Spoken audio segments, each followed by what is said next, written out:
Hi guys, Steve Girardi here. Welcome to Steve Strings. Today I've got for you a review of the Mirio acoustic guitar. In this case, it is a cutaway laminate spruce top dreadnought styled acoustic guitar. So before we dive into the guitar, let me quickly go over the accessories that come with this guitar. To start off, this guitar comes with a pretty decent gig bag. It's not super thick, it's maybe 10 millimeters of thickness here. It does have this sort of sturdy carrying handle.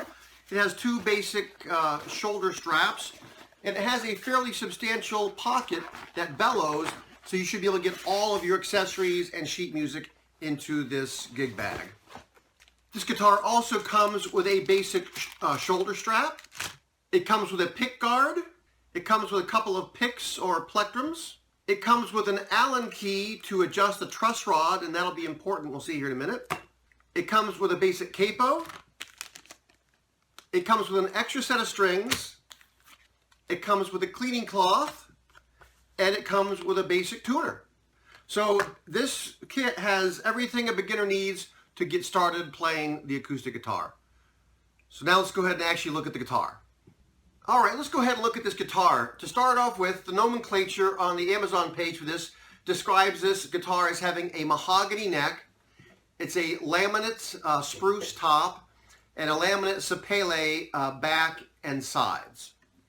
So let's go ahead and look at the headstock. Again, Mirio has a sort of uniquely shaped headstock with the Mirio label, which is silk screened on the headstock. And you can see the finish on that is actually quite nice. There's no kind of finish flaws, it looks good. This has a basic, like a black plastic nut. Looking at the back side of this, you can see it has just basic guitar tuners. One thing I like about this, it does have a volute here at the neck. I just like those. From looking at the fretboard, you can see here it has position markers on both the face of the fretboard and also on the player's side. And this fretboard is described as technical wood. Also, you may be able to see here that this has like a brown ABS binding on the fretboard, and there are no sharp frets. I cannot even feel the frets on this, so that's looking pretty good. This does come with a strap button. From looking at the body, we can see that it has a pretty nice fit and finish. So let's start with looking at the back, because I just find this sapele grain pattern, and hopefully you can see that, it just looks nice. Sapele looks a lot like mahogany. And you can see that the body there does look nice. Here on the tailpiece, or I'm sorry, on the lower bout, you can see it has some little accent going on there with some binding and purfling. And it's the same binding and purfling that goes along here on the top of the guitar. And hopefully you can see that.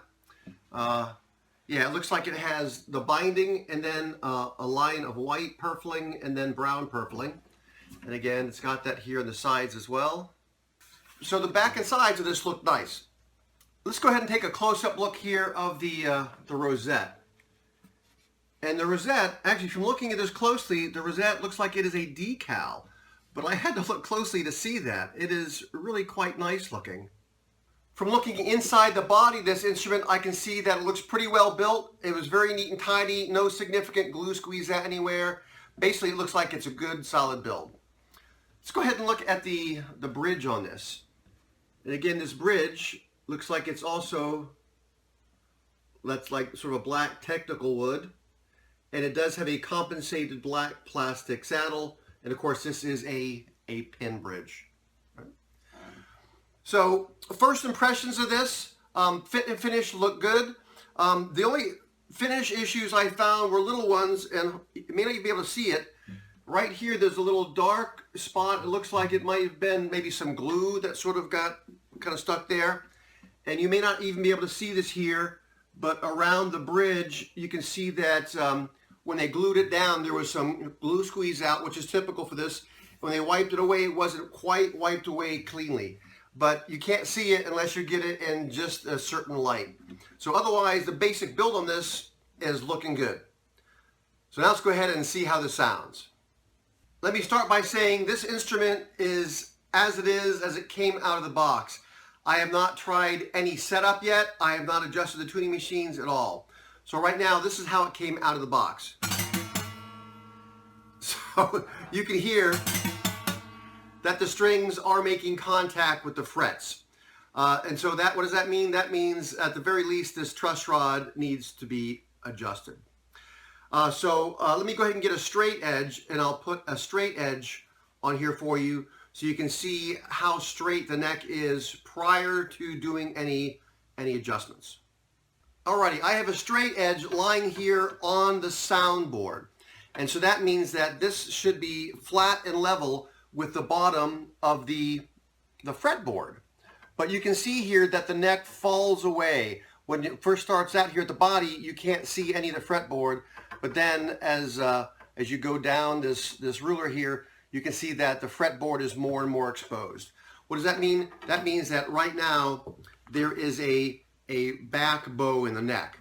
So I'm going to see if we can fix that with the Allen key that comes with this by adjusting the truss rod. Alrighty, I've got the Allen key in here, and the way this works is if you turn this clockwise, it basically will tighten the truss rod. If you turn it counterclockwise, it loosens the truss rod. Typically when you do this, you want to take the tension off the string, particularly if you're trying to bend the neck back. If you're trying to bend the neck, put an underbow in it, well, the strings are already pulling that direction, so you don't really need to do that. But that's what I'm going to try to do. I'm going to try to bring this Allen key counterclockwise, or bringing it toward me to try to take some of that bend out of the neck.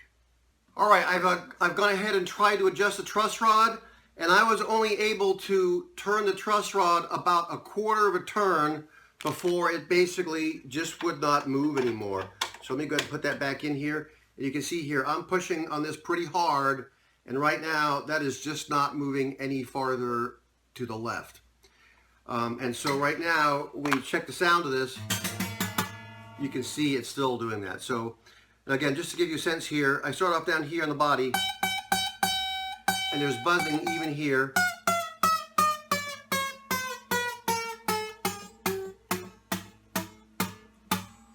So you can see the frets basically go dead by the time you get to the 5th fret. So does that tell me that this thing has a significant back bow on it, and that may have happened, and that the neck may have warped during transshipment. But since I cannot turn that truss rod any more to the left, it's obvious at some point when they set this up in the factory, they did do some truss rod adjustment. But right now, basically, unfortunately, although this is a really nice looking instrument, this particular example is not playable because of the back bow in the neck and the inability to do any further adjustment on it. So I hope you found today's review video helpful for you. Again, this guitar is a nice looking guitar, has good basic build and finish on it. Again, there was an issue here with the neck. If you bought this through Amazon, obviously you could return that and get it replaced. And if I had certainly purchased that one, that's what I'd be doing, because it's a nice looking guitar. So again, I hope you found today's review video useful. If you did, please give a thumbs up. If you'd like to see more of my review videos or the instruments that I build, please subscribe. I'd love to have you come back and see more of my videos. Thanks for watching.